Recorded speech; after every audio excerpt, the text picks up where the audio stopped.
And if you read the right-wing rhetoric, this is what they call us, right? Because the question is, if this is how bad as it is, like, is there anything that we can do? What can those Jewish Israelis who object to this rabid racism, what can we do? The problem is that we are so marginalized and so few in number that we have no real power in the country. And this is how we are thought of and how we are spoken of in the religious discourse, in the right-wing racist discourse. So we are called El-Jayyousi, or mixed multitude. I don't expect you to know what that is. It's a biblical reference. But if you open your Bibles up to Exodus and you read about the story of the Exodus from Egypt, it says there that it wasn't only Jewish people, or wasn't only Israelites who left, but in fact there were a few other people who joined up with them. People who felt solidarity with them, or who felt some affinity with them, and decided to join up with the Israelites and leave Egypt with them.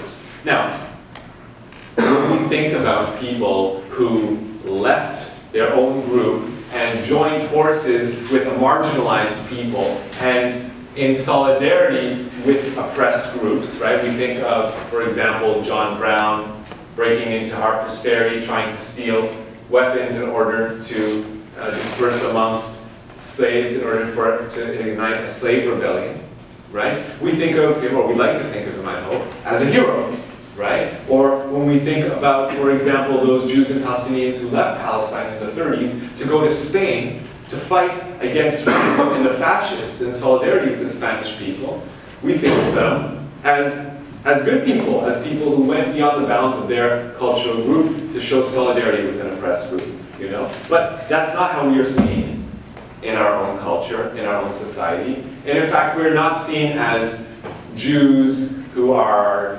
naive, and so we are willing to fall for anything. This is not how we are painted. We in fact are not painted that way, but as race infiltrators. They say of us that we are that group Erev. We are not real Jews. We somehow snuck in and joined up with the Jewish people in order to live with them, but in fact we are of a different race. We've infiltrated into their race, and now we are trying to steer them in the wrong direction. Now this is what the Torah says about us, okay? But what the Talmud says about us, again, is even worse. And so, according to the Talmud, all humans are descendants of Adam and Eve, right? But us Erev Rav, we are the descendants, according to the Talmud, we are the descendants of Samael and Lilith. We are the descendants of the archangel of death and a succubus.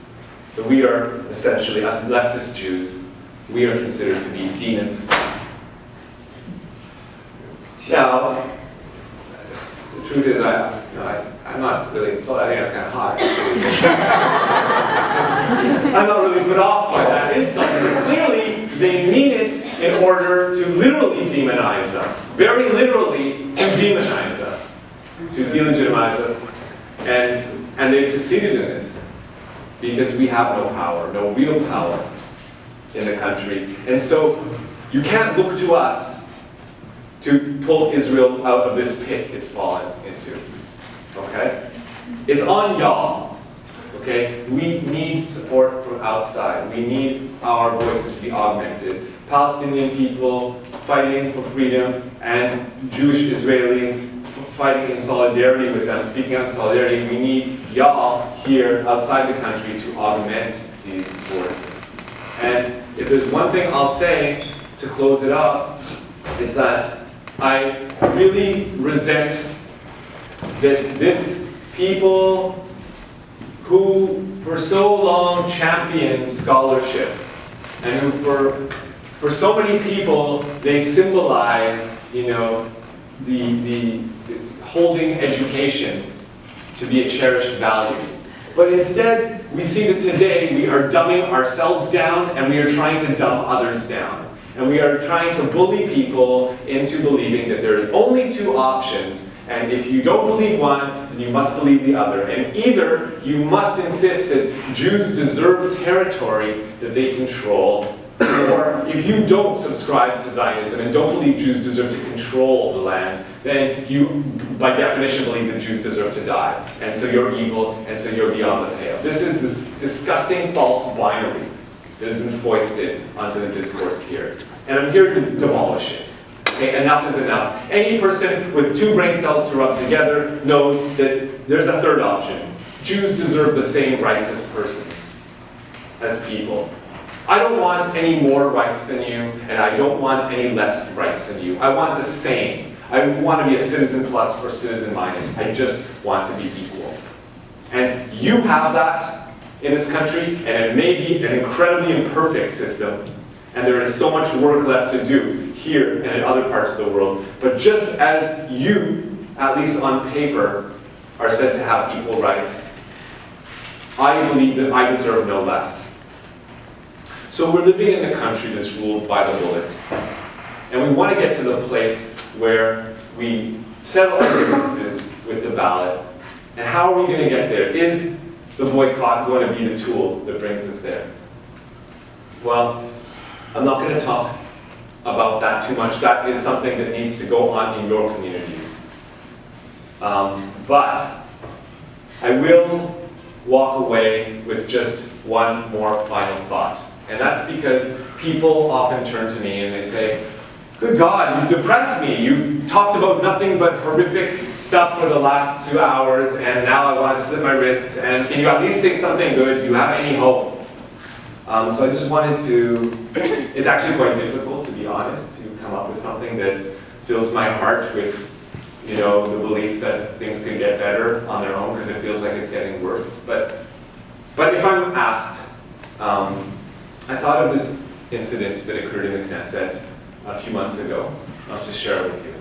And that's in the government's efforts to rule out Palestinian political leadership, to drive them all out of the Knesset.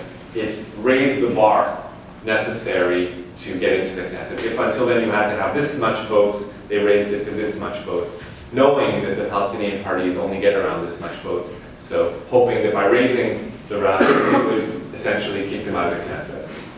Well, they didn't succeed because then in response all the Palestinian parties united to form one big super party, and they were able to get into the Knesset that way.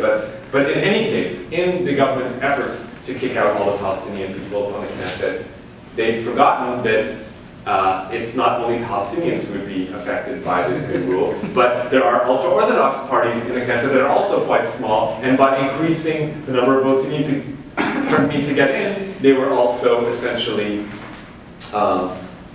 threatening these parties with being kicked out of the Knesset. So you had one of these rare moments where all of a sudden the shared interests of these two groups that don't have a lot in common, all of a sudden they conflated with one another. And so they played this out in the Knesset. The Israel Eichler of one of these ultra-Orthodox parties, he went up to the podium of the Knesset, to the dais, and he said, if you can imagine this, in Arabic, although in a little bit in broken Arabic, but in Arabic he said, "We are with you in your struggle for democracy." And of course, not to be outdone, after he got off the dais, then Ahmed Tibi of one of these Palestinian parties, he rose up to the Knesset, to the dais rather, and then he responded, if you can imagine this, in Yiddish, and responded in Yiddish, saying, "In the name of the Arabs, I thank you for your support for democracy." I personally don't intend to vote for either one of these people. I have a bit of a different vision, not a Muslim vision or a Jewish vision or a religious vision at all. My my vision for what I would like to see made manifest in the country is more of a secular variety. But what I mean to suggest is that if we can at least live in a country where this is how we speak to our political opponents, where we agree to disagree respectfully, where we see each other as equals, and we may not always agree, but at least we'll hash it out in a democratic debate. If we can get to that point, then I'll be happy. I feel that would be a sign that we've reached the other side. We've crossed the Rubicon. So thank you so much for your patience and for caring and for listening to all these stories, and I hope that you'll take them with you after you.